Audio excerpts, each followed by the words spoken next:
Hello engineers, आज हम लोग बनाने जा रहे हैं पॉकेट फ्रेंडली पावर सप्लाई। ये इतना छोटा है कि इसे आप पॉकेट में कैरी कर सकते हैं और ये इतना पावरफुल है कि इसे आप 5 वोल्ट से लेकर के 24 वोल्ट तक कुछ भी चला सकते हैं। कोई रोबोट, कोई प्रोजेक्ट या फिर वाईफाई राउटर ही क्यों ना चलाना हो। बने रहिए इस वीडियो के लास्ट तक ताकि आप भी जान सके आखिर ये है क्या।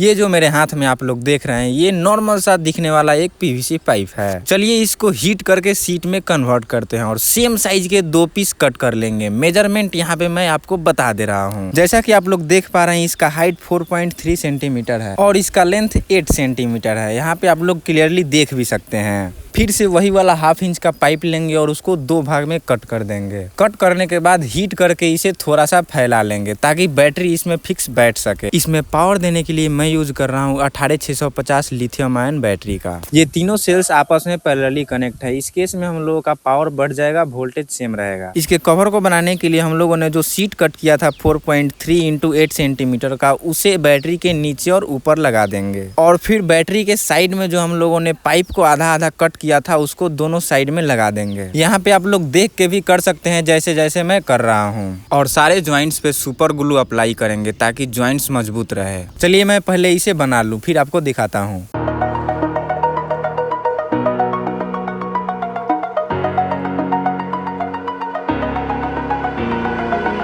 ये देखिए, कुछ इसी तरीके से आप भी अपने केस को बना सकते हैं पूरी फिनिशिंग के साथ। इसके निचले वाले हिस्से को बंद करने के लिए एक छोटा सा पीवीसी पाइप का टुकड़ा लेंगे और इसके हिसाब से मार्क करके कटिंग कर लेंगे। जैसा मैंने कट किया है कुछ इसी तरीके से आपको भी कट कर लेना है और इसके पीछे के साइड इसको ग्लू की मदद से चिपका देना है।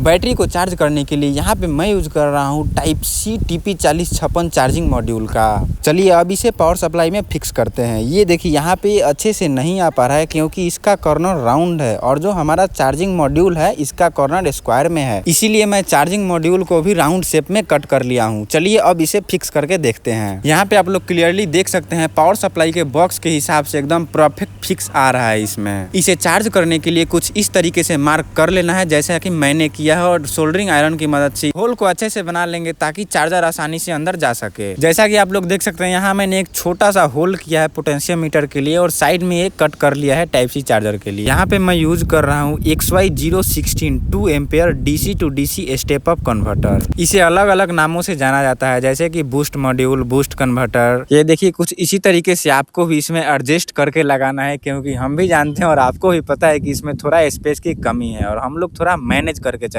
इसके पावर आउटपुट के लिए यहाँ पे मैं यूज कर रहा हूँ 5 mm फीमेल जैक का। फिर से मैं यहाँ पे ले रहा हूँ एक छोटा सा पीवीसी पाइप का टुकड़ा और इसे बॉक्स के साइज के अनुसार मार्क कर लेंगे। कुछ ऐसे ही आपको भी मार्किंग कर लेना है। अब जैक को फिक्स करने के लिए जैक का भी मार्किंग कर लेंगे कुछ इसी तरीके से और फिर अपने ब्रह्मास्त्र की मदद से इसमें होल करेंगे अकॉर्डिंग टू द जैक। मेरे पास कोई भी कटिंग टूल्स नहीं है इसीलिए मैं सोल्डरिंग आयरन का यूज कर रहा हूँ। आपके पास है तो आप यूज कर सकते हैं। इस वीडियो से रिलेटेड अगर कोई डाउट है तो कमेंट में जरूर पूछिए। फाइनली पूरे आधे घंटे मेहनत करने के बाद इसे इसके होल में फिक्स कर लिया हूँ। ऊपर के साइड जो थोड़ा सा स्पेस बचा हुआ है उसी में हम लोग 5 mm जैक को फिक्स करेंगे। कुछ इसी तरीके से आपको भी इसमें फिक्स कर लेना है। इस पावर सप्लाई का आउटपुट वोल्टेज हम लोग बहुत ही आसानी से चेंज कर सकते हैं और कहीं भी यूज कर सकते हैं। वाईफाई राउटर में, इमरजेंसी पावर बैंक या फिर किसी प्रोजेक्ट में पावर सप्लाई की तरह भी यूज कर सकते हैं। बहुत ही अच्छा काम करेगा उसमें। ये बहुत ही इजीली किसी भी Type-C चार्जर से चार्ज हो जाएगा और आउटपुट में आपको 5 वोल्ट से लेकर 30 वोल्ट तक मिल सकता है। बूस्ट कन्वर्टर के डाटा शीट में कुछ ऐसा ही मेंशन रहता है लेकिन मैं प्रैक्टिकली यूज किया हूँ तो मैं देखा हूँ कि 0 से लेकर के 26 वोल्ट तक ही आउटपुट हम लोग ले पाते हैं इस मॉड्यूल के मदद से।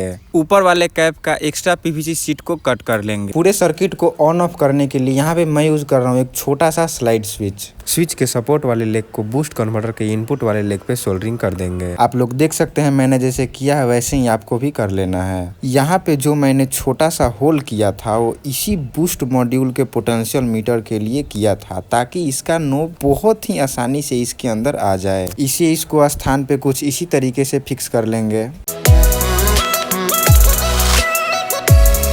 जैसा कि आप लोग देख सकते हैं आखिरकार मैंने कर ही दिया। चलिए अब लगे हाथ स्विच का भी कटिंग कर लेते हैं। इसे कट करने के लिए मैं यूज कर रहा हूँ सोल्डरिंग आयरन का, ताकि प्रॉपर और अच्छे तरीके से कटिंग हो। और इसके ऊपर इसको फिक्स करके देखते हैं। ये देख सकते हैं आप लोग बहुत ही अच्छी तरीके से फिक्स आ रहा है। स्विच भी स्लाइड हो रहा है एकदम फ्री तरीके से। चलिए अब इन सब का कनेक्शन करते हैं 1 बाय 1। इसका कनेक्शन बहुत ही ईजी, आप लोग आसानी से कर पाइएगा। यहाँ पे आप लोगों को साइड में दिख रहा होगा इसका सर्किट डायग्राम। बैटरी का दोनों वायर चार्जिंग मॉड्यूल के भी इन में कनेक्ट कर देंगे, और फिर चार्जिंग मॉड्यूल का भी आउट और बूस्ट कन्वर्टर का भी इन दोनों को आपस में कनेक्ट करेंगे। लेकिन बीच में एक स्विच और इंडिकेटर एलईडी जरूर लगाएंगे। इससे हम लोगों को 2 फायदे होंगे। जब हम लोग पावर ऑन करेंगे तभी बूस्ट कन्वर्टर में पावर जाएगा, वरना नहीं जाएगा। और जब ऑन करेंगे तभी एलईडी जलेगा, इसका मतलब पावर ऑन हो चुका है। अंदर वाले सारे कंपोनेंट्स को अपने जगह पे फिक्स करने के लिए मैं यहाँ पे ग्लू गन का यूज कर रहा हूँ। चलिए पहले जल्दी मैं इन सारे कंपोनेंट्स को अपने अपने जगह पे फिक्स कर देता हूँ, फिर आपको दिखाता हूँ। फाइनली पूरे 1 घंटे मेहनत करने के बाद इन सारे कंपोनेंट्स को अपने अपने प्लेस पे अच्छे से फिक्स कर दिया हूँ। यहाँ पे देख सकते हैं चार्ज भी बहुत अच्छे तरीके से हो रहा है। अभी रेड इंडिकेटर ग्लो कर रहा है, इसका मतलब अभी चार्जिंग प्रोसेस में है। Blue means full charge. चलिए अब इसके ऊपर वाले कवर को भी सुपर ग्लू की मदद से फिक्स कर लेंगे। इसके आउटपुट वैल्यू को बार बार चेंज करने के लिए हमें जरूरत पड़ेगा स्क्रू ड्राइवर का, इसीलिए मैं यहाँ पे एक जुगाड़ यूज कर रहा हूँ। इसके लिए पेन वाला रिफिल का टुकड़ा छोटा सा कट कर लिया हूँ और उसमें स्क्रू ड्राइवर की मदद से थोड़ा सा बड़ा होल कर लेंगे, ताकि पोटेंशियल मीटर में आसानी से आ जाए। जैसा कि आप लोग देख सकते हैं इसके अंदर बहुत ही आसानी से आ जा रहा है। और हाँ, एक इम्पॉर्टेंट बात, मैंने उस टाइम केस के अंदर बहुत ही छोटा होल किया था केवल पोटेंशियल मीटर के लिए, लेकिन मैंने बाद में फिर से थोड़ा बड़ा होल किया ताकि रिफिल भी उसके अंदर जा सके। अब इसको ऊपर से रोटेट कराने के लिए हमें कुछ चाहिए। उसके लिए मैं इस हॉट व्हीलर कार का व्हील निकाल लिया हूँ और उसके अंदर लगा देंगे। ये देख सकते हैं कुछ इस तरीके से दिख रहा है। इसको इसके अंदर अच्छे से फिक्स कर देंगे और इसके लीड वाले हिस्से में थोड़ा सा फेविक्विक डाल लेंगे और किसी पतले चीज से उसे फेविक्विक को अंदर तक पहुंचा देंगे। ये देख सकते हैं बिना किसी प्रॉब्लम के ये अच्छे से काम कर रहा है। फाइनली अपना पावर सप्लाई कंप्लीट हो चुका है। चलिए इसका टेस्टिंग करते हैं। इसके लिए मैं यूज कर रहा हूँ एक मेल टू मेल वायर और एक फीमेल कनेक्टर। चलिए बिना टाइम वेस्ट किए मैं इसे टेस्ट करता हूँ। पहले मैं आप लोगों को मल्टीमीटर से टेस्टिंग करा दे रहा हूँ, ताकि आप लोग भी क्लियरली देख सकें इसका मैक्सिमम टू मिनिमम वोल्टेज कितना है। क्लियरली यहाँ पे आप लोग देख भी सकते हैं बहुत ही अच्छे से अपना पावर सप्लाई काम कर रहा है। चलिए इसे 5 वोल्ट पे सेट करते हैं और आर्डिनो में पावर देके देखते हैं। यहाँ पे मेरे पास आर्डिनो यूनो R4 वाईफाई है, इसमें पावर देते हैं क्या होता है।